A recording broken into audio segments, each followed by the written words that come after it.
ठीक है, शुरू करें। मैं Jaipal Singh advocate, x ADGC criminal Mainpuri, आपके समक्ष चकबंदी अधिनियम में चकों के आवंटन के बारे में कि किस प्रकार चकों का आवंटन किया जाता है उस पर प्रकाश डालूंगा। तो मैं सबसे पहले चक आवंटन का एक सिद्धांत आपको बता दें। वो ये कि चक हमेशा जिस काश्तकार की खेती के चक आवंटित हो रहे हैं उसमें प्रायोरिटी, इस पॉइंट पर चक आवंटन करने वाला सहायक चकबंदी अधिकारी ज्यादातर चक उसी स्थान पर आवंटित करेगा जहां पर उसकी मूल जोत है। भरसक प्रयास करेगा कि मूल जोत पर ही उसको चक आवंटित किया जाए। लेकिन किसी मूल जोत में अगर 8-10 सह खातेदार हैं तो 8-10 का तो चक बन नहीं सकता, फिर तो चकबंदी का कोई मतलब नहीं है। तब क्या काम किया जाएगा कि उन 8 और 10 की सहमति से, उनकी सहमति लेकर के वो जो है चकों का आवंटन करेगा कि कौन का किसका किस स्थान पर बनाया जावे।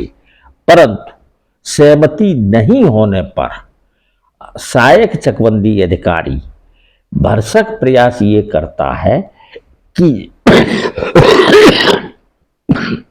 उन सह खातेदारों को जिनका चक गोहान है यानी आबादी के पास का है और कुछ रकबा आबादी से दूर का है, कुछ रकबा नदी के किनारे है या नहर है या ऊंचा है, तो इस चीज का समन्वय बनाते हुए कि प्रत्येक काश्तकार को कुछ रकबा आबादी के नजदीक का दिया जाए, कुछ रकबा हिस्से अनुसार दूर का दिया जाए और कुछ रकबा ऊबड़ खाबड़ ऊंची नीची जमीन का दिया जाए।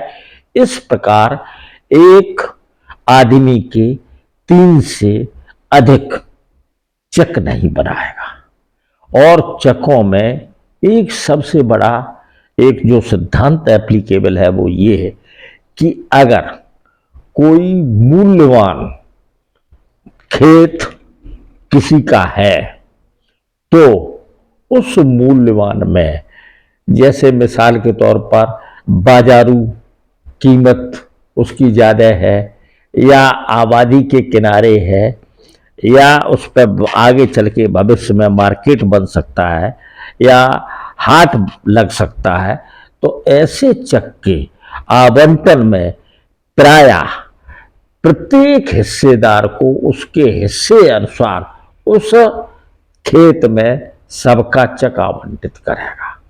यानी कि इस बात में ध्यान रखना पड़ेगा सहायक चकबंदी अधिकारी को कि मूल्यवान नंबर में प्रत्येक सह खातेदार को उसमें हिस्से अनुसार उनको रकबा दिया जाए। उसमें ये नहीं देखा जाएगा कि उसके बहुत सारे टुकड़े हो गए। अगर 10 सह खातेदार हैं तो 10 को उस मूल्यवान में हिस्से अनुसार उसका चक आवंटित किया जाएगा। तो इस तरीके से ये 3-4-5 बातें जो हमने ये जमीन से संबंधित आवंटन की बताई।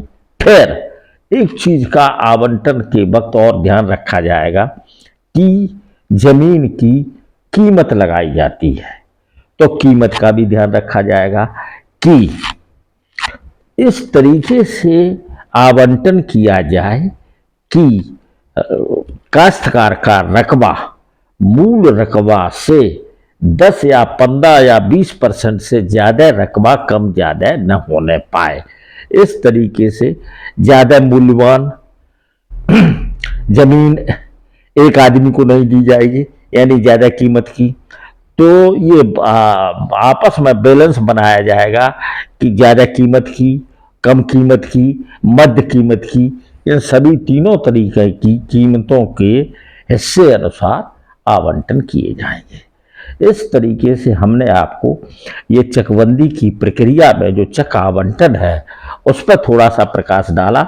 ये बड़ा विस्तृत है, लेकिन ये बड़ा शॉर्ट में कहना बड़ा कठिन काम है, इसलिए थोड़ा सा मैं इसको बहुत अच्छी तरह आपको शायद नहीं समझा पा रहा हूँ, क्योंकि इसमें और भी बहुत सारी चीज़ें देखनी पड़ती हैं।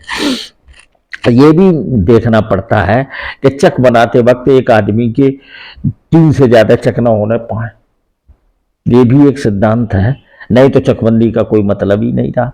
एक आदमी के 4, 5, 6 अगर चक बना दिए तो फिर चकबंदी का कोई अर्थ ही नहीं रहा। तो उस चकबंदी के सिद्धांत का भी अनुपालन करना है कि 3 ही रहे। तो उन 3 में कम कीमत, अधिक कीमत और सब मध्य कीमत का भी ध्यान रखना पड़ता है। मूल्यवान नंबर का भी ध्यान रखना पड़ता है।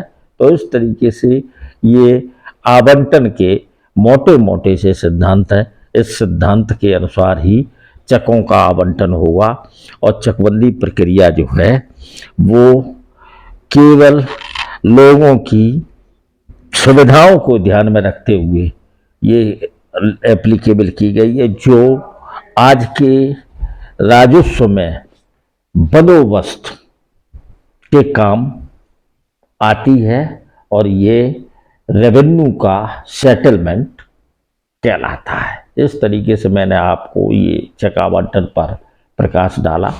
भविष्य में अगर कोई आपको जिज्ञासा हो तो उसके बारे में हमसे पूछ सकते हैं, हम उसका भरसक समाधान करने का